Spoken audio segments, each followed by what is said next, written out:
Aku bahkan tidak boleh mematikan lampu di kamar sendiri. Kalimat itu diucapkan suamiku sambil menunjuk sudut langit-langit kamar kami. Di sana ada benda kecil berwarna hitam. CCTV.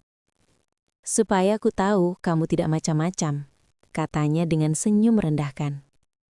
Aku menatap kamera itu beberapa detik. Kami baru menikah 2 minggu. Bukan karena cinta, tapi karena kesepakatan keluarga. Dia seorang bos perusahaan besar. Aku hanya perempuan biasa yang dianggap beruntung bisa menikah dengannya. Setidaknya begitu yang selalu ia katakan. Malam itu dia berkata sesuatu yang membuat semua orang di ruang makan tertawa.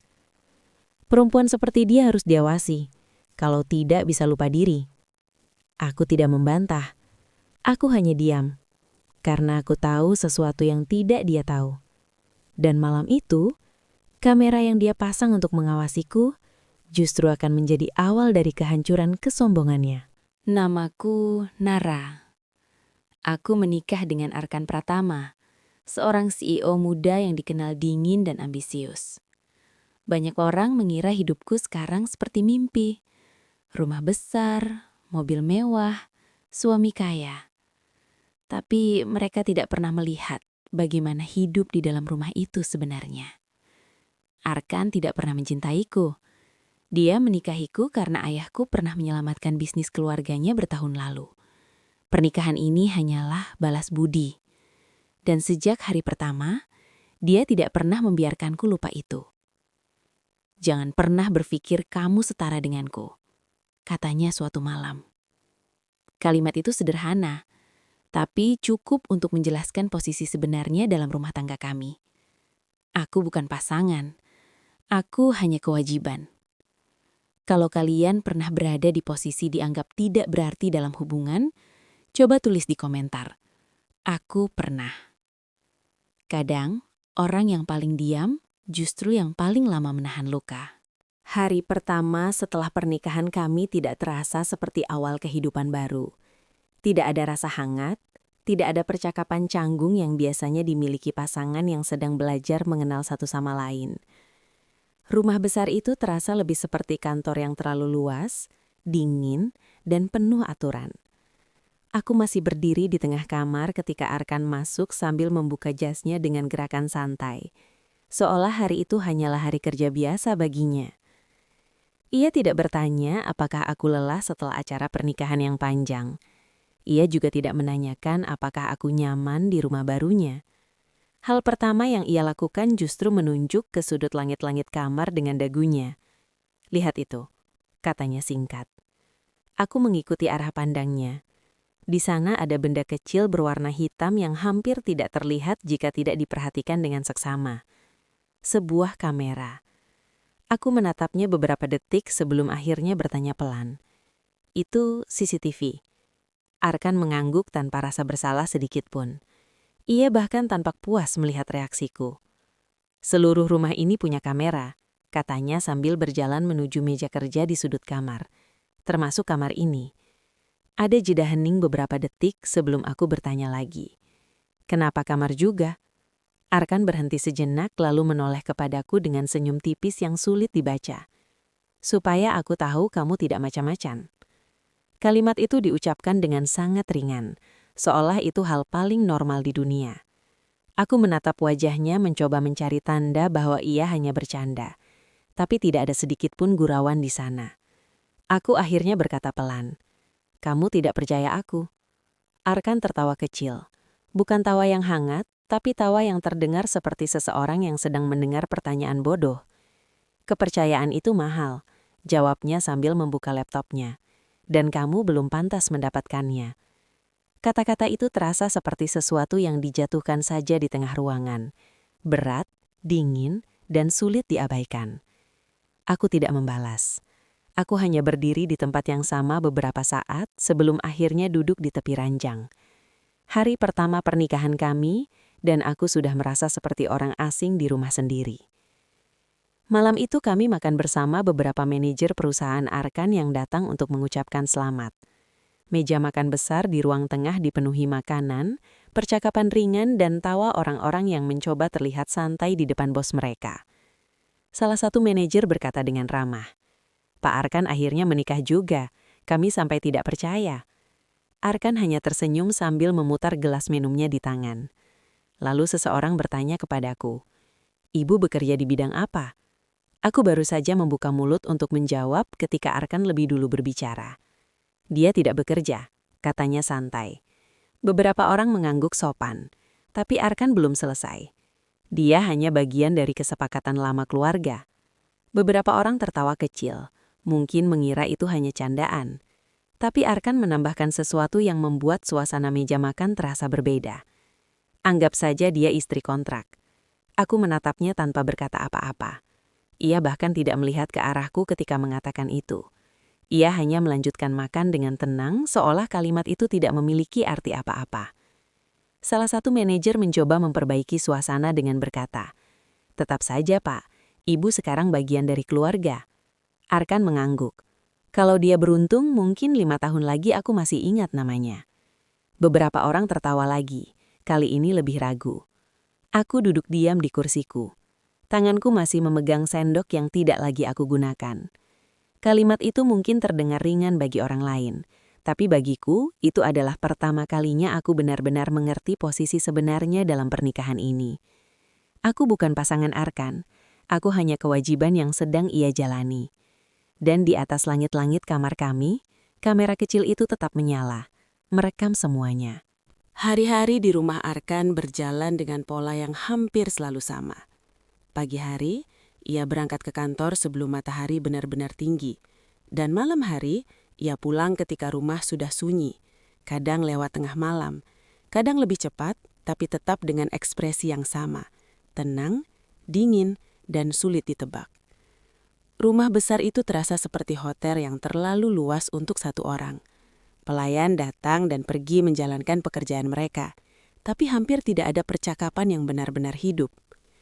Satu-satunya hal yang selalu konsisten setiap malam adalah kebiasaan Arkan setelah pulang kerja. Ia akan langsung menuju ruang kerja kecil di dekat kamar tidur kami, membuka laptopnya, lalu memutar sesuatu yang membuatku mulai merasa tidak nyaman. Rekaman CCTV. Awalnya aku tidak tahu persis apa yang ia lakukan di ruangan itu, tapi suatu malam pintu ruang kerjanya sedikit terbuka, dan dari koridor, aku bisa melihat layar laptop yang menampilkan gambar kamar tidur kami dari sudut langit-langit. Aku melihat diriku sendiri di layar itu, sedang duduk membaca buku di ranjang, sedang merapikan selimut, sedang berjalan menuju jendela. Arkan memutar rekaman itu seperti seseorang yang sedang menonton ulang pertandingan olahraga. Ia mempercepat beberapa bagian, lalu berhenti di bagian lain seolah mencari sesuatu yang spesifik. Ketika ia keluar dari ruangan itu, aku sudah berdiri di dekat tangga. "Kamu benar-benar menonton itu setiap malam?" Tanyaku pelan. Arkan bahkan tidak terlihat terkejut dengan pertanyaanku. Ia hanya menatapku sebentar sebelum menjawab dengan nada datar. "Tentu." "Kenapa?" Ia mengangkat bahu. "Aku tidak suka kejutan." Kalimat itu sederhana, tapi cukup untuk membuat suasana di antara kami kembali dingin. Ia berjalan melewatiku tanpa menambahkan apapun lagi. Malam-malam berikutnya kebiasaan itu terus berulang. Arkan selalu memeriksa rekaman kamera di kamar kami, tidak pernah absen, seolah itu bagian dari rutinitas yang tidak boleh dilewatkan. Awalnya, aku mencoba mengabaikannya. Aku berpikir mungkin ini hanya bentuk paranoia orang yang terbiasa mengendalikan segalanya dalam hidupnya. Tapi semakin lama aku memperhatikan, semakin terasa ada sesuatu yang tidak cocok. Karena setiap malam, aku selalu melakukan hal yang sama di depan kamera itu. Hal yang sangat jelas. Hal yang seharusnya membuat Arkan bertanya. Tapi ia tidak pernah bertanya. Suatu malam, aku sengaja berdiri di tengah kamar, tepat di bawah kamera, lalu berkata dengan suara cukup keras. "Kenapa kamu memasang kamera di sini?" Aku tahu, mikrofon kecil di perangkat itu bisa merekam suara. Aku tahu, Arkan pasti menonton rekamannya. Tapi keesokan harinya, tidak ada pertanyaan, tidak ada komentar, tidak ada perubahan sikap. Seolah kalimat itu tidak pernah terdengar. Itulah pertama kalinya aku merasa ada sesuatu yang tidak masuk akal. Jika Arkan benar-benar menonton semua rekaman itu, kenapa ia tidak pernah membicarakan hal-hal yang jelas terlihat di sana? Kenapa ia hanya melihat sebagian kecil dari apa yang sebenarnya terjadi? Pertanyaan itu terus berputar di kepalaku selama beberapa hari berikutnya. Sampai suatu malam, aku mulai memperhatikan sesuatu yang sebelumnya tidak pernah kupedulikan. Arkan tidak menonton seluruh rekaman. Ia hanya membuka beberapa bagian tertentu. Bagian ketika aku masuk kamar, bagian ketika lampu dimatikan, bagian ketika aku sudah tidur. Ia tidak pernah memutar rekaman panjang di tengah malam. Padahal justru di waktu itulah, banyak hal terjadi di kamar itu. Hal-hal kecil yang mungkin terlihat tidak penting bagi orang lain, tapi cukup untuk membuat seseorang yang benar-benar memperhatikan, mulai bertanya. Saat itulah sebuah pemikiran muncul di kepalaku. Arkan memasang kamera itu untuk mengawasiku, tapi ia sendiri tidak benar-benar memperhatikan semuanya. Ia terlalu yakin bahwa ia sudah mengendalikan situasi. Terlalu yakin bahwa aku tidak akan melakukan apapun di rumah ini selain menunggu hari-hari berlalu. Dan untuk pertama kalinya sejak pernikahan ini dimulai, aku mulai melihat sesuatu yang tidak pernah aku lihat sebelumnya. Kesombongan Arkan bukan hanya membuatnya meremehkanku. Kesombongan itu juga membuatnya lengah. Dan kadang, orang yang merasa paling mengawasi, justru yang paling mudah tidak melihat apa yang terjadi tepat di depan matanya. Beberapa minggu setelah aku menyadari kebiasaan Arkan memeriksa rekaman CCTV kamar kami, aku mulai memperhatikan hal-hal kecil lain yang sebelumnya terasa tidak penting.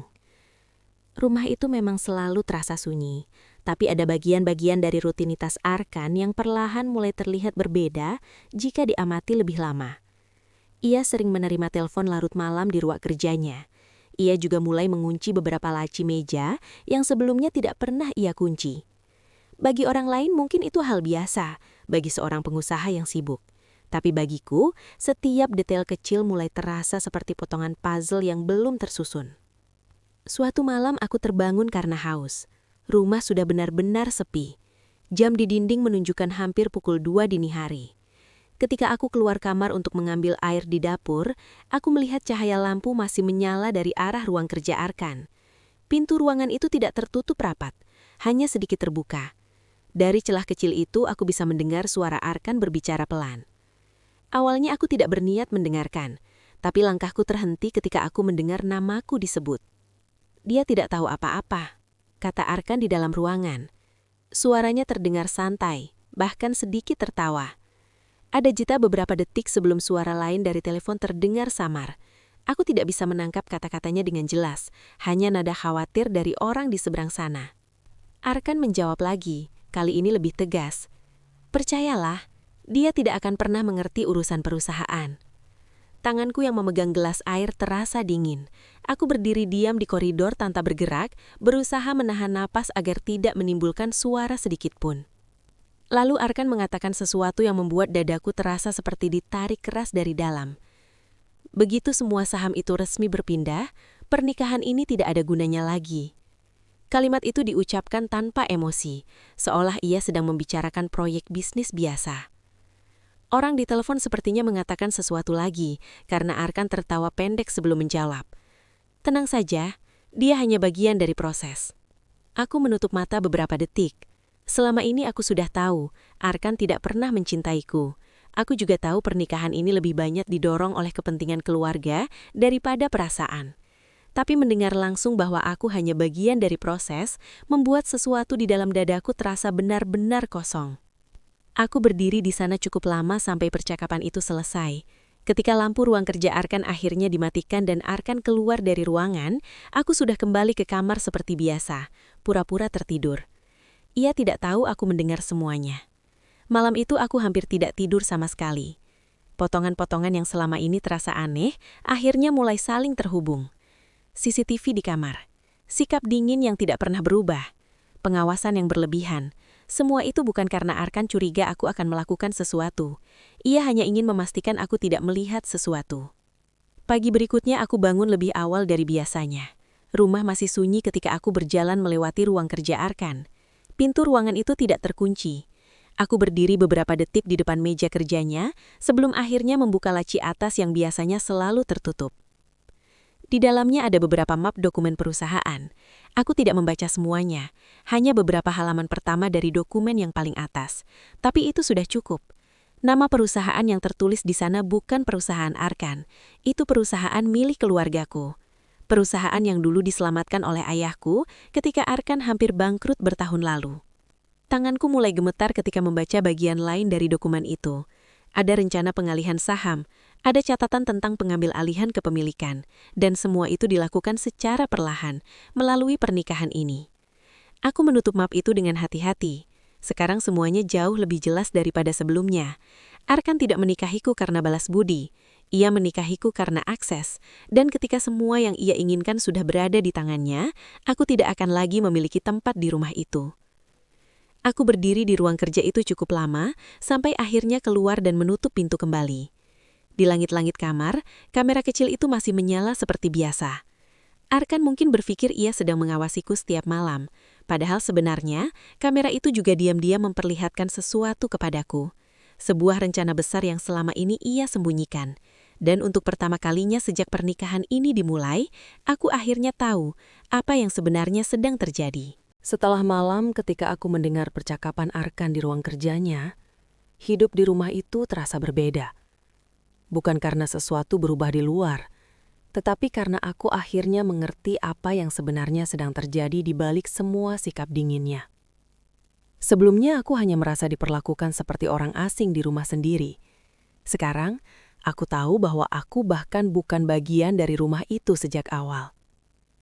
Beberapa hari aku mencoba bersikap seperti biasa. Aku tidak bertanya apapun kepada Arkan. Aku tidak menyinggung percakapan yang kudengar malam itu. Aku juga tidak menunjukkan bahwa aku pernah membuka laci ruang kerjanya. Dari luar, semuanya terlihat sama seperti sebelumnya. Aku tetap menyiapkan sarapan di pagi hari, tetap duduk diam ketika ia makan tanpa banyak bicara, dan tetap kembali ke kamar ketika malam tiba. Arkan tampak puas dengan sikapku yang tenang. Suatu malam ketika kami makan malam berdua di ruang makan, ia bahkan berkata dengan nada santai, "Aku suka kalau rumah ini tidak ribut." Aku hanya mengangguk kecil. Ia melanjutkan makan tanpa menatapku lagi, seolah percakapan itu tidak penting. Beberapa menit kemudian, ia berkata lagi, kali ini sambil menatap ponselnya. "Kamu tahu sesuatu?" Aku menunggu ia melanjutkan. "Pernikahan ini sebenarnya lebih mudah dari yang aku kira." Aku tidak menjawab. Aku hanya menunggu. Arkan akhirnya mengangkat wajahnya dan menatapku langsung. "Kamu tidak banyak bertanya." Ada sesuatu di matanya yang terasa seperti penilaian, seolah ia sedang memastikan bahwa perkiraannya tentang diriku benar.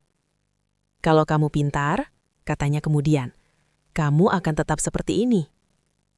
Aku menatapnya tanpa ekspresi. "Seperti apa?" Diam. Ia tersenyum tipis lalu melanjutkan makan. "Kamu tidak cocok ikut campur urusan yang tidak kamu mengerti." Kalimat itu terdengar sederhana, tapi aku tahu maksud sebenarnya di baliknya. Ia tidak hanya ingin aku diam di rumah ini. Ia ingin aku tidak pernah menyadari apa yang sedang ia lakukan. Malam itu setelah Arkan tertidur, aku kembali berjalan ke ruang kerjanya. Pintu ruangan itu tidak terkunci. Aku membuka beberapa dokumen lain yang sebelumnya belum sempat kulihat dengan jelas. Ada laporan keuangan perusahaan keluargaku. Ada catatan pertemuan dengan investor. Dan ada satu dokumen yang membuat nafasku berhenti sejenak. Rencana pengalihan saham. Nama Arkan tercantum sebagai penerima mayoritas saham dalam proses itu. Aku membaca halaman demi halaman dengan hati-hati. Semakin banyak yang kubaca, semakin jelas gambaran sebenarnya dari semua ini. Arkan tidak hanya ingin mengambil alih perusahaan ayahku. Ia sudah hampir berhasil. Pernikahan ini memberinya akses ke beberapa keputusan penting dalam perusahaan keluarga kami. Dengan alasan membantu mengelola bisnis selama ayahku sakit, Arkan perlahan-lahan memindahkan beberapa kepemilikan saham ke perusahaan investasinya sendiri. Semua dilakukan secara legal. Semua terlihat seperti keputusan bisnis biasa. Tapi sebenarnya, itu adalah pengambil alihan yang sangat rapi. Tanganku sedikit gemetar ketika menutup dokumen terakhir. Ayahku sedang sakit keras di rumah sakit. Dan Arkan tahu itu. Ia tahu ayahku tidak lagi memiliki energi untuk memeriksa setiap dokumen dengan teliti. Ia tahu aku bukan orang yang dianggap mengerti dunia bisnis oleh banyak orang. Dan ia memanfaatkan semuanya. Pernikahan ini bukan balas budi. Ini hanya strategi. Aku berdiri di tengah ruang kerja itu cukup lama sebelum akhirnya kembali ke kamar. Arkan masih tidur dengan tenang di ranjang. Di langit-langit kamar, kamera kecil itu tetap menyala. Aku menatap kamera itu beberapa detik. Anehnya, malam itu aku tidak merasa marah seperti yang kubayangkan sebelumnya. Yang ada justru rasa hampa yang perlahan berubah menjadi sesuatu yang lain. Kesadaran. Arkan mungkin berpikir semuanya sudah hampir selesai. Ia hanya perlu sedikit waktu lagi sebelum semua saham itu benar-benar berpindah ke tangannya. Dan setelah itu, seperti yang ia katakan di telepon malam itu, pernikahan ini tidak akan lagi dibutuhkan. Aku duduk di tepi ranjang sambil menatap ke arah kamera di langit-langit. Arkan yakin aku tidak tahu apa-apa. Ia yakin aku tidak pernah memahami apa yang sedang ia lakukan. Ia terlalu yakin dengan rencananya sendiri. Dan justru karena keyakinan itulah, ia tidak pernah benar-benar melihat apa yang terjadi tepat di depannya.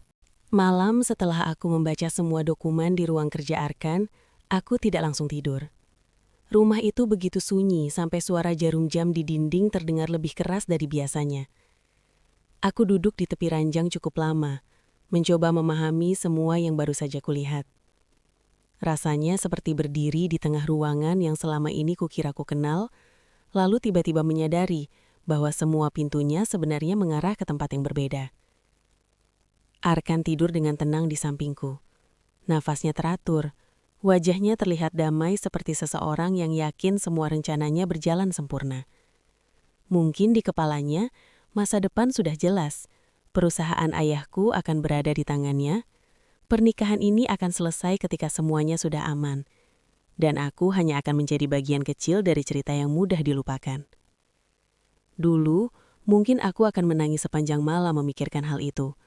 Aku pernah membayangkan bagaimana rasanya dikhianati oleh seseorang yang seharusnya melindungi kita. Tapi anehnya, malam itu air mataku tidak keluar. Yang ada justru perasaan lain yang perlahan tumbuh di dalam dadaku. Kesadaran. Aku menatap ke arah langit-langit kamar. Kamera kecil itu masih menyala seperti biasa. Lampu indikatornya berkedip pelan di sudut perangkat. Selama ini, aku selalu melihatnya sebagai simbol pengawasan Arkan terhadapku. Tapi untuk pertama kalinya, aku melihatnya dari sudut pandang yang berbeda. Kamera itu tidak hanya mengawasi aku, kamera itu juga merekam Arkan. Setiap kali ia masuk ke kamar, setiap kali ia berbicara di telepon, setiap kali ia merasa aman karena yakin tidak ada yang memperhatikan. Semua itu terekam. Dan yang paling ironis, Arkan sendiri yang memasang alat itu. Aku berdiri dari ranjang dan berjalan ke tengah kamar. Aku menatap langsung ke arah kamera itu beberapa detik, seolah berbicara dengan seseorang di baliknya. Lalu aku duduk kembali di kursi dekat jendela. Selama ini aku selalu bereaksi terhadap sikap Arkan. Aku mencoba bertahan, mencoba memahami, mencoba mencari alasan di balik perlakuannya. Tapi malam itu aku akhirnya menyadari satu hal sederhana. Arkan tidak akan pernah berubah. Yang bisa berubah hanyalah cara aku melihat situasi ini. Jika ia menganggap aku tidak mengerti apa-apa, maka biarlah ia terus berpikir seperti itu. Jika ia merasa sudah mengendalikan segalanya, maka aku tidak perlu menunjukkan bahwa ia salah. Aku menatap kembali kamera di langit-langit. Arkan yakin alat itu memberinya kendali. Padahal tanpa ia sadari, kamera itu juga memberiku sesuatu yang jauh lebih berharga. Waktu. Waktu untuk melihat lebih jelas, waktu untuk memahami rencananya, dan mungkin waktu untuk memastikan bahwa suatu hari nanti, orang yang paling yakin menang justru akan menjadi orang yang paling terkejut. Setelah malam ketika aku memutuskan untuk berhenti bereaksi terhadap semua sikap Arkan, hidup di rumah itu berubah dengan cara yang sangat halus. Dari luar, semuanya terlihat sama seperti sebelumnya. Aku tetap menjalani rutinitas yang sama, bangun pagi, sarapan bersama Arkan ketika ia sempat, lalu menghabiskan sebagian besar hari di rumah yang terlalu besar untuk satu orang. Tidak ada pertengkaran, tidak ada pertanyaan. Aku bahkan mulai terlihat lebih tenang dibandingkan minggu-minggu pertama setelah pernikahan kami. Arkan tampaknya menyukai perubahan itu. Suatu pagi ketika kami sarapan, Ia menatapku sebentar lalu berkata dengan nada yang hampir terdengar puas. "Bagus, kamu akhirnya mengerti bagaimana rumah ini seharusnya berjalan." Aku mengangkat pandanganku dari jangkir kopi. "Bagaimana maksudmu?" Ia tersenyum tipis lalu berkata, "Tanpa drama." Kalimat itu terdengar seperti pujian, tapi sebenarnya hanya cara lain untuk mengingatkanku bahwa ia lebih menyukai aku ketika aku tidak banyak bicara. Aku hanya mengangguk kecil. Arkan tidak pernah tahu bahwa ketenanganku bukan tanda menyerah, justru sebaliknya. Diam memberiku ruang untuk memperhatikan hal-hal yang sebelumnya terlewatkan. Setiap malam setelah ia pulang kerja, rutinitasnya tetap sama. Ia akan masuk ke ruang kerja, membuka laptop, lalu memeriksa rekaman CCTV kamar kami. Aku tahu itu karena suara klik dari keyboardnya selalu terdengar dari koridor. Suatu malam aku sengaja berbicara sedikit lebih keras di dalam kamar, ketika aku tahu kamera sedang merekam. "Aku benar-benar tidak mengerti urusan perusahaan," kataku pelan seolah berbicara sendiri. Kalimat itu sederhana, tapi cukup jelas jika seseorang memutar rekamannya nanti. Keesokan paginya aku melihat senyum kecil di wajah Arkan saat ia membaca sesuatu di ponselnya di meja makan.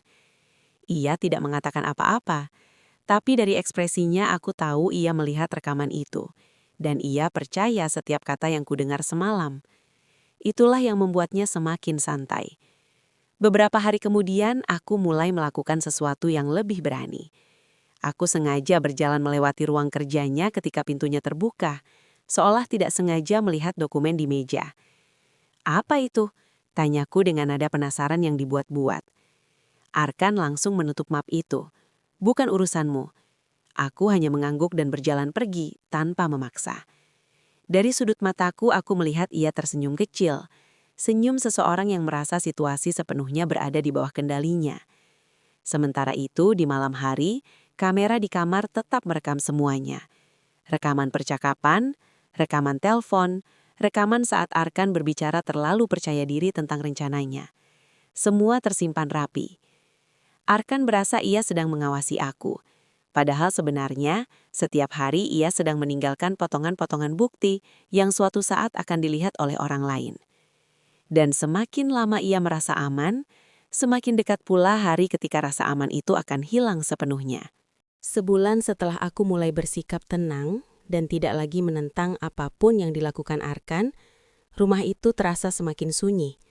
Bukan karena tidak ada aktivitas, tetapi karena hampir semua percakapan di dalamnya berjalan satu arah. Arkan berbicara seperlunya, memberi instruksi singkat kepada staf rumah, lalu kembali tenggelam dalam dunia pekerjaannya. Ia terlihat semakin percaya diri setiap hari, seolah semua rencananya berjalan tanpa hambatan. Suatu malam ketika kami makan malam bersama di ruang makan besar itu, ia berkata sesuatu yang membuatku menyadari bahwa ia benar-benar merasa telah memenangkan segalanya. "Bulan depan ada rapat besar," katanya sambil memotong stik di piringnya. "Direksi, investor, semua akan datang." Aku menatapnya sejenak sebelum bertanya pelan, "Rapat apa?" Arkan mengangkat bahu dengan santai. "Perubahan struktur perusahaan." Kalimat itu diucapkan tanpa emosi, tapi aku tahu persis apa maksudnya. Ia tidak perlu menjelaskan lebih jauh. Semua dokumen yang pernah kulihat di ruang kerjanya sudah cukup untuk menjelaskan rencana besar itu. Setelah rapat itu, lanjutnya, semuanya akan selesai. Ia mengucapkan kalimat itu seperti seseorang yang sudah menunggu garis akhir dari sebuah perlombaan panjang. Aku hanya mengangguk kecil. Arkan menatapku beberapa detik, mungkin memastikan aku tidak benar-benar memahami apa yang ia bicarakan. "Kamu tidak perlu datang," katanya akhirnya. "Rapat seperti itu membosankan." Aku tersenyum tipis. Aku memang tidak mengerti urusan perusahaan. Kalimat itu membuat Arkan tertawa kecil. Tepat sekali.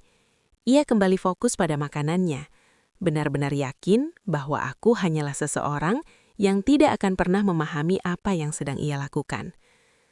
Beberapa hari sebelum rapat besar itu diadakan, aktivitas di rumah semakin sibuk. Arkan sering pulang larut malam, membawa pulang map dokumen yang kemudian ia pelajari di ruang kerjanya. Ia bahkan beberapa kali menerima panggilan telepon dengan suara penuh keyakinan. "Aku sudah bilang, semuanya aman," katanya suatu malam ketika berbicara di telepon. "Tidak ada yang bisa menghentikan ini sekarang." Aku mendengar kalimat itu dari koridor sambil berdiri di depan kamar. Arkan tidak tahu bahwa kamera di langit-langit kamar masih merekam setiap kali ia masuk ke ruangan itu setelah telepon selesai. Ia juga tidak tahu bahwa beberapa percakapannya yang paling penting terjadi tepat di bawah kamera itu. Semakin dekat hari rapat besar perusahaan, semakin santai sikap Arkan. Ia mulai berbicara tentang rencana masa depan, seolah semuanya sudah pasti. Setelah ini selesai, katanya suatu malam sambil menatap layar laptopnya, "Aku bisa fokus membangun sesuatu yang jauh lebih besar." Aku berdiri di dekat jendela kamar ketika ia mengatakan itu. Dari sudut mata, aku melihat kamera kecil di langit-langit masih berkedip pelan. Arkan benar-benar percaya bahwa semua langkahnya sudah perfect. Ia yakin tidak ada yang mengetahui rencananya. Ia yakin tidak ada yang memiliki bukti apapun. Dan yang paling penting, ia yakin orang yang tinggal satu kamar dengannya setiap malam tidak pernah benar-benar melihat apa yang sedang terjadi. Itulah yang membuatnya begitu tenang. Padahal di luar sana, tanpa ia sadari, panggung untuk rapat besar itu sudah siap. Dan ketika hari itu tiba, Arkan akhirnya akan melihat sesuatu yang selama ini ia anggap tidak mungkin terjadi. Hari rapat besar perusahaan akhirnya tiba. Ruang konferensi di gedung kantor pusat terlihat lebih ramai dari biasanya. Meja panjang di tengah ruangan sudah dipenuhi para direktur, investor, dan beberapa penasihat hukum perusahaan. Suasana di dalam ruangan itu terasa formal, tapi ada ketegangan yang samar di udara. Semua orang tahu rapat hari itu bukan rapat biasa. Ada keputusan besar yang akan diumumkan. Arkan datang dengan langkah percaya diri seperti biasa. Jasnya rapi, ekspresinya tenang, dan caranya menyapa para investor membuatnya terlihat seperti seseorang yang sudah memenangkan pertandingan bahkan sebelum dimulai. Ia sempat berhenti ketika melihatku duduk di kursi belakang ruangan. "Kamu datang?" tanyanya dengan sedikit heran. Aku hanya mengangguk pelan. "Rapat seperti ini memang membosankan," kataku tenang. "Tapi aku ingin melihat bagaimana semuanya berjalan." Arkan menyenyum tipis, seolah tidak terlalu memikirkan kehadiranku. Baginya, aku hanyalah istri yang tidak mengerti urusan bisnis. Seseorang yang tidak mungkin memahami apa yang akan dibahas di ruangan itu. Rapat dimulai beberapa menit kemudian. Salah satu direktur membuka presentasi dengan menjelaskan rencana perubahan struktur kepemilikan perusahaan. Arkan duduk dengan santai di kursinya. Sesekali mengangguk ketika beberapa investor mengajukan pertanyaan. Semua berjalan persis seperti yang ia harapkan. Sampai salah satu penasihat hukum perusahaan mengangkat tangan. "Sebelum kita melanjutkan keputusan ini," katanya pelan, "ada satu hal yang perlu dilihat oleh semua orang di ruangan ini." Arkan menoleh dengan ekspresi sedikit bingung. "Apa maksudnya?" tanyanya. Lampu ruangan diredupkan sedikit, dan layar besar di ujung meja menyala. Beberapa detik pertama hanya menampilkan gambar kamar tidur yang sangat familiar bagiku. Kamar kami. Beberapa orang di ruangan itu mulai saling berpandangan. Arkan mengerutkan kening. "Apa ini?" Tidak ada yang menjawab. Rekaman itu mulai berjalan. Di layar terlihat Arkan sedang berdiri di kamar sambil berbicara di telepon. Suaranya terdengar jelas di seluruh ruangan. Begitu semua saham itu resmi berpindah, pernikahan ini tidak ada gunanya lagi. Ruangan itu langsung hening. Tidak ada suara kursi bergerak. Tidak ada bisikan. Hanya rekaman yang terus berjalan. Beberapa detik kemudian muncul potongan rekaman lain. Arkan tertawa sambil berkata, dia tidak tahu apa-apa tentang bisnis. Seseorang di ujung meja menghela napas pelan. Arkan berdiri dari kursinya. "Matikan itu," katanya dengan suara tegang. Tapi rekaman belum selesai. Semua orang di ruangan itu sekarang melihat bukti yang sama. Bukti bahwa rencana pengambil alihan perusahaan itu bukan keputusan bisnis biasa. Itu adalah manipulasi. Aku berdiri perlahan dari kursiku. Semua mata akhirnya beralih ke arahku. Aku berjalan beberapa langkah ke depan, lalu berkata dengan suara tenang yang terdengar jelas di ruangan itu. "Terima kasih sudah memasang kamera itu di kamar. Beberapa orang terlihat bingung mendengar kalimatku. Aku menatap Arkan sejenak sebelum melanjutkan. Tanpa kamera itu, mungkin kami tidak akan pernah tahu siapa yang sebenarnya mencoba mengambil alih perusahaan ini. Tidak ada yang berbicara. Arkan berdiri di tempatnya dengan wajah pucat, seolah seluruh dunia yang ia bangun dengan percaya diri tiba-tiba runtuh dalam beberapa menit. Dan untuk pertama kalinya sejak aku mengenalnya, ia terlihat benar-benar tidak memiliki apapun untuk dikatakan. Setelah rapat itu berakhir, ruangan konferensi perlahan kosong. Para investor berbicara pelan dengan penasihat hukum. Beberapa direktur berdiri di dekat jendela sambil mendiskusikan masa depan perusahaan. Tidak ada yang benar-benar memperhatikanku ketika aku berjalan keluar dari ruangan itu. Aku tidak menunggu Arkan. Aku juga tidak merasa perlu melihat reaksinya lebih lama. Bagi banyak orang, momen di ruang rapat tadi mungkin terlihat seperti kemenangan besar. Tapi bagiku, itu bukan kemenangan. Itu hanya akhir dari sesuatu yang sejak awal memang tidak pernah dibangun dengan kejujuran. Aku berdiri beberapa menit di luar gedung kantor, memandang lalu lintas kota yang terus bergerak seperti biasa. Hidup tidak berhenti hanya karena satu orang kehilangan kesombongannya. Beberapa bulan lalu, aku datang ke rumah Arkan sebagai seseorang yang dianggap tidak tahu apa-apa. Seorang istri yang bahkan dipantau dengan kamera di kamarnya sendiri, seolah ia tidak pantas dipercaya. Tapi ternyata satu hal yang sering dilupakan orang yang terlalu percaya diri adalah ini.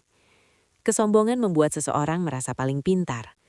Padahal justru di saat itulah mereka paling mudah meninggalkan jejak kesalahan mereka sendiri. Aku tidak membalas Arkan dengan kemarahan. Aku hanya membiarkan kebenaran terlihat oleh orang yang memang perlu melihatnya. Dan kadang, itu sudah lebih dari cukup. Sebelum meninggalkan halaman gedung itu, aku sempat menatap langit sebentar. Lalu sebuah pikiran sederhana muncul di kepalaku. Orang yang merasa harus mengawasi semua orang di sekitarnya, seringkali lupa bahwa suatu hari dunia juga bisa melihatnya dengan sangat jelas.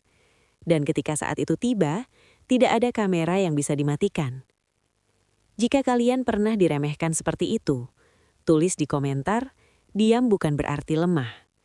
Dan jika cerita ini membuat kalian merasa tidak sendirian, jangan lupa like, subscribe, dan bagikan ke orang yang mungkin sedang membutuhkan kekuatan hari ini. Karena kadang, orang yang paling tenang justru yang sedang menyiapkan perubahan terbesar dalam hidupnya.